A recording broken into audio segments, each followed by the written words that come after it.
नमस्कार। आकाशवाणी से प्रस्तुत है समाचार संध्या।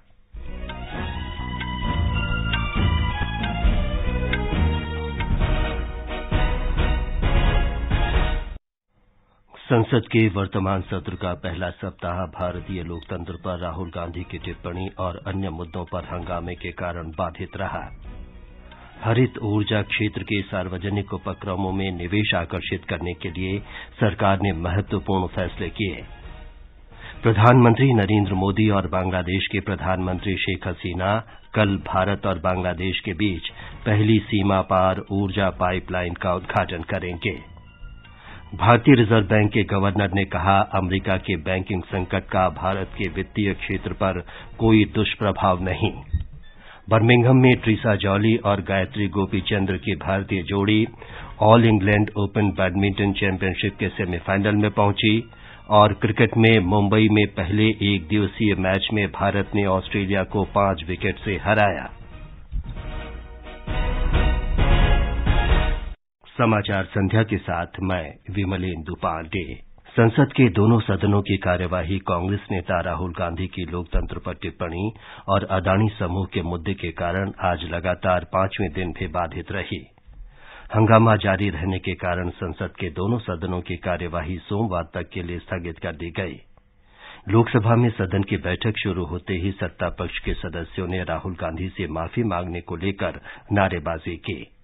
दूसरी ओर कांग्रेस, डीएमके और अन्य विपक्षी सदस्य सदन के बीचों बीच आकर अदानी समूह के मुद्दे पर संयुक्त संसदीय समिति से जांच की मांग करते रहे। लोकसभा अध्यक्ष ओम बिरला ने सदस्यों को शांत रहने और सदन में बोलने की अनुमति देने का भरोसा दिलाया, लेकिन हंगामा जारी रहने के कारण सदन को दिन भर के लिए स्थगित कर दिया गया। उधर राज्यसभा में भी इसी तरह की स्थिति बनी रही। सभापति जगदीप धनखड़ ने विपक्षी सदस्यों को अदानी समूह के मुद्दे पर स्थगन प्रस्ताव का नोटिस नामंजूर कर दिया। हंगामा जारी रहने के कारण राज्यसभा की कार्यवाही दिन भर के लिए स्थगित कर दी गई। भारतीय जनता पार्टी के अध्यक्ष जगत प्रकाश नड्डा ने कांग्रेस नेता राहुल गांधी पर देश की संप्रभुता पर हमला करने का आरोप लगाया है। श्री नड्डा ने कहा कि भारत लोकतंत्र की जननी है और दुनिया की कोई भी ताकत भारतीय लोकतांत्रिक विरासत को नुकसान नहीं पहुंचा सकती। जनता द्वारा बार बार नकार दिए जाने के बाद अब राहुल गांधी इस देश विरोधी टूल किट का परमानेंट हिस्सा बन गए। एक ओर आज भारत जहां प्रधानमंत्री मोदी जी के नेतृत्व में दुनिया की 5वीं सबसे बड़ी आर्थिक महाशक्ति बन रही है, वहीं जहां G20 की बैठक आज भारत में हो रही है, वहीं दूसरी ओर राहुल गांधी विदेशी धरती पर देश का अपमान कर रहे हैं। विधि मंत्री किरेन रिजिजू ने लोकसभा और राज्य विधानसभाओं के चुनाव एक साथ कराने का समर्थन करते हुए कहा है कि इससे सरकारी खर्च में काफी बचत होगी। लोकसभा में एक लिखित उत्तर में उन्होंने इस संबंध में संविधान में संशोधन करने और सभी राजनीतिक दलों को एक साथ लाने जैसी प्रमुख बाधाओं के बारे में बताया। सरकार ने देश भर में नए सैनिक स्कूल खोलने के प्रस्ताव को मंजूरी दे दी है। ये स्कूल गैर सरकारी संगठनों या निजी अथवा राज्य सरकार की भागीदारी में खोले जाएंगे।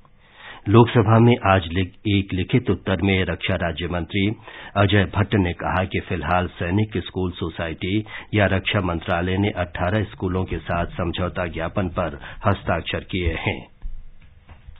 सरकार ने आज भारतीय अक्षय ऊर्जा विकास एजेंसी इरेडा को शेयर बाजार में सूचीबद्ध करने की मंजूरी दे दी है।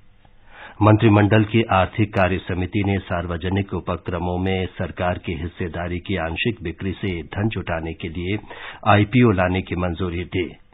निवेश और सार्वजनिक संपत्ति प्रबंधन विभाग इसकी प्रक्रिया को आगे बढ़ाएगा। आईपीओ से एक तरफ सरकार की हिस्सेदारी कम होगी और दूसरी ओर राष्ट्रीय संपत्ति में लोगों की हिस्सेदारी बढ़ेगी। इसके अलावा इससे इरेडा को सरकारी खजाने पर निर्भरता कम होगी और विकास योजनाओं को पूरा करने के लिए बाजार से पूंजी जुटाने में मदद मिलेगी। ये समाचार हमारी वेबसाइट newsonair.com/hindi और हमारे mobile app news on AIR पर भी उपलब्ध हैं। महज अन्नदाता कहने से काम नहीं बनता है। ऐ किसान, तुझे पूरे देश का प्रणाम तो बनता है। धानुका, इंडिया का प्रणाम हर किसान के नाम। समाचार संध्या में आपका फिर स्वागत है। प्रधानमंत्री नरेंद्र मोदी और बांग्लादेश की प्रधानमंत्री शेख हसीना कल भारत बांग्लादेश मैत्री पाइपलाइन का वीडियो कॉन्फ्रेंस के माध्यम से उद्घाटन करेंगे। ये दोनों देशों के बीच पहली सीमा पार ऊर्जा पाइपलाइन है। एक रिपोर्ट। करीब 130 किलोमीटर लंबी भारत बांग्लादेश मैत्री पाइपलाइन भारत और बांग्लादेश के बीच पहली ऊर्जा पाइपलाइन है। यह पाइपलाइन नुमालीगढ़ रिफाइनरी के सिलीगुड़ी स्थित मार्केटिंग टर्मिनल से बांग्लादेश के पार्वतीपुर तक हाई स्पीड डीजल पहुंचाने का काम करेगी। इस पाइपलाइन को 377 करोड़ रुपए की अनुमानित लागत से बनाया गया है। भारत सरकार ने पाइपलाइन के बांग्लादेश हिस्से के निर्माण के लिए अनुदान सहायता के रूप में 285 करोड़ रुपए प्रदान किए हैं। यह पाइपलाइन शुरुआत में उत्तरी बांग्लादेश के 7 जिलों में हाई स्पीड डीजल की आपूर्ति करेगी। राजेश झा, आकाशवाणी समाचार, ढाका। प्रधानमंत्री नरेंद्र मोदी कल नई दिल्ली में इंटरनेशनल मिलेट्स श्री अन्न सम्मेलन का उद्घाटन करेंगे। इस अवसर पर वे जनसभा को भी संबोधित करेंगे। 2 दिवसीय इस सम्मेलन में उत्पादकों, उपभोक्ताओं और अन्य पक्षों के बीच मोटे अनाज के प्रचार और जागरूकता सहित संबंधित मुद्दों की एक विस्तृत श्रृंखला पर सत्र आयोजित होंगे। भारतीय रिजर्व बैंक के गवर्नर शक्तिकांत दास ने आश्वासन दिया है कि भारत के वित्तीय क्षेत्र में स्थायित्व बना रहेगा। उनका ये बयान सिलिकॉन वैली बैंक के बंद होने के बाद अमरीकी बैंकिंग प्रणाली में चल रहे संकट के बीच आया है। श्री दास ने कहा कि बैंकों के लिए ये महत्वपूर्ण है कि वे मजबूत प्रबंधन और देनदारियों और परिसंपत्तियों में सतत सुधार सुनिश्चित करें। उन्होंने कहा कि जारी संकट भी स्पष्ट रूप से वित्तीय प्रणाली के लिए निजी क्रिप्टो करेंसी के जोखिमों को दर्शाता है। उन्होंने आश्वासन दिया कि रिजर्व बैंक ने जोखिम प्रबंधन के लिए सभी आवश्यक कदम उठाए हैं। आर्थिक मामलों की मंत्रिमंडल समिति ने NTPC green energy limited NGEL में निवेश के लिए महारत्न उपक्रम सीपीएसई को अधिकार दिए जाने के दिशा निर्देश से एनटीपीसी लिमिटेड को छूट प्रदान करने की मंजूरी दे दी है। एनटीपीसी को दी गई छूट से हरित अर्थव्यवस्था को अपनाने वाले देश के तौर पर भारत का वैश्विक छवि को बढ़ावा मिलेगा। इससे ऊर्जा के पारंपरिक स्रोतों पर भारत की निर्भरता कम होगी और कोयला आयात के लिए खर्च भी कम होगा।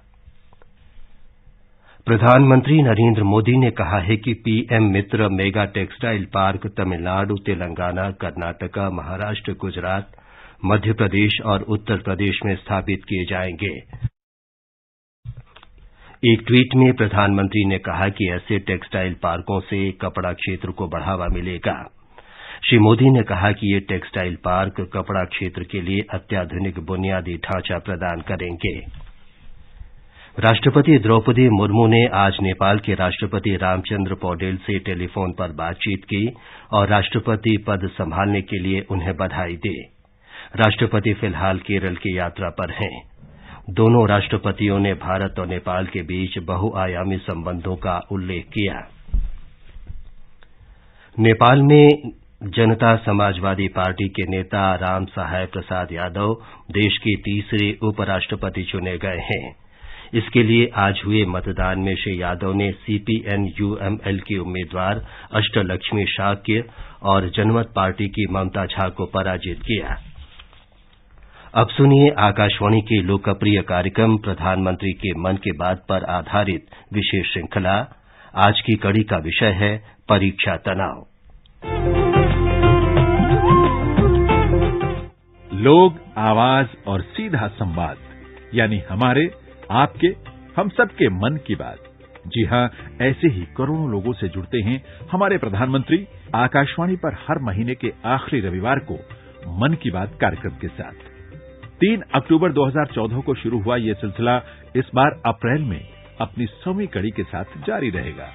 इस अवसर पर आकाशवाणी इस विशेष कार्यक्रम से प्रधानमंत्री के कुछ ऐसे चुनिंदा संबोधनों को प्रस्तुत करने जा रहा है जिन्होंने देश को नई राह दिखाई। कार्यक्रम की 6वीं कड़ी में पेश है मन की बात का वो अंश जिसके जरिए बच्चों के दिलों से परीक्षा का डर दूर करने में मदद मिले। प्रधानमंत्री नरेंद्र मोदी मन की बात में सामयिक विषयों पर ही संदेश देते रहे हैं। फरवरी का महीना ऐसा होता है जब बोर्ड की परीक्षाएं सिर पर होती हैं। परीक्षाओं के तनाव से बच्चे जूझ रहे होते हैं। परीक्षा के तनाव से दूर रहने और बच्चों को समझाने में भी प्रधानमंत्री नरेंद्र मोदी कामयाब रहे हैं।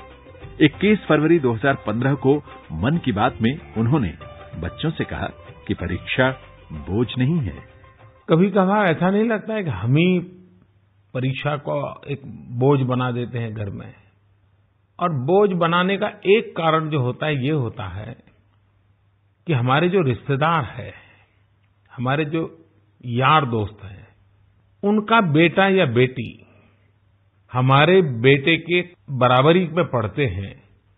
अगर आपका बेटा 10वीं में है और आपके रिश्तेदारों का बेटा 10वीं में है, तो आपका मन हमेशा इस बात को कंपेयर करता रहता है कि मेरा बेटा उनसे आगे जाना चाहिए, आपके दोस्त से बेटे से आगे होना चाहिए।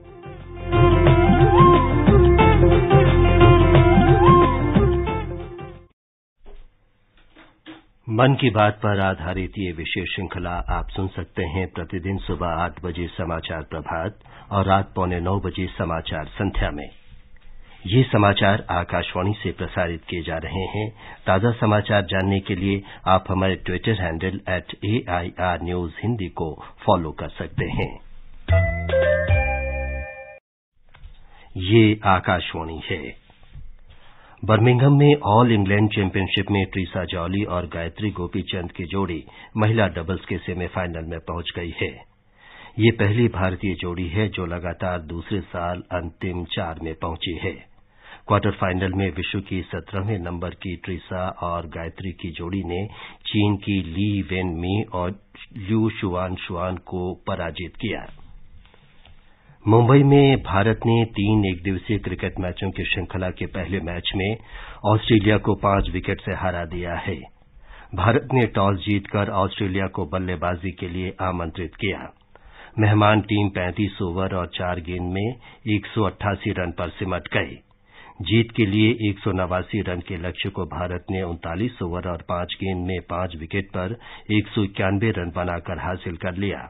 लोकेश राहुल ने 75 और रविंद्र जडेजा ने 45 रन की पारी खेली। भारत की अध्यक्षता में शंघाई सहयोग संगठन SCO पर्यटन प्रशासन के प्रमुखों की बैठक आज वाराणसी में हुई। बैठक की अध्यक्षता पर्यटन और संस्कृति मंत्री जी किशन रेड्डी ने की।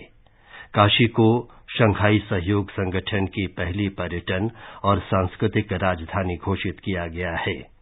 ये मान्यता शहर को वैश्विक पर्यटन मानचित्र में और अधिक महत्व प्रदान करेगी। स्टार्टअप 20 सिक्किम सभा कल गांगटोक में शुरू होगी। बैठक में G20 सदस्य और आमंत्रित देशों, बहुपक्षीय संगठनों और भारतीय स्टार्टअप के प्रतिनिधियों को आमंत्रित किया गया है। अंत में मुख्य समाचार एक बार फिर। संसद के वर्तमान सत्र का पहला सप्ताह भारतीय लोकतंत्र पर राहुल गांधी की टिप्पणी और अन्य मुद्दों पर हंगामे के कारण बाधित रहा।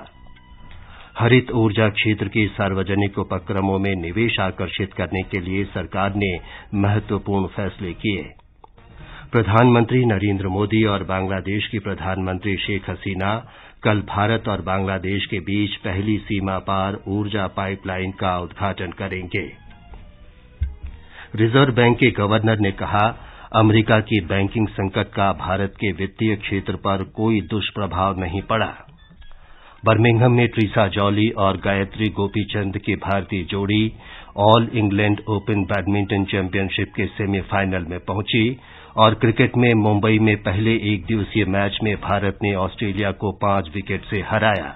इसके साथ ही समाचार संध्या का ये अंक समाप्त हुआ। नमस्कार। महज अन्नदाता कहने से काम नहीं बनता है। ऐ किसान, तुझे पूरे देश का प्रणाम तो बनता है। धानुका, इंडिया का प्रणाम हर किसान के नाम।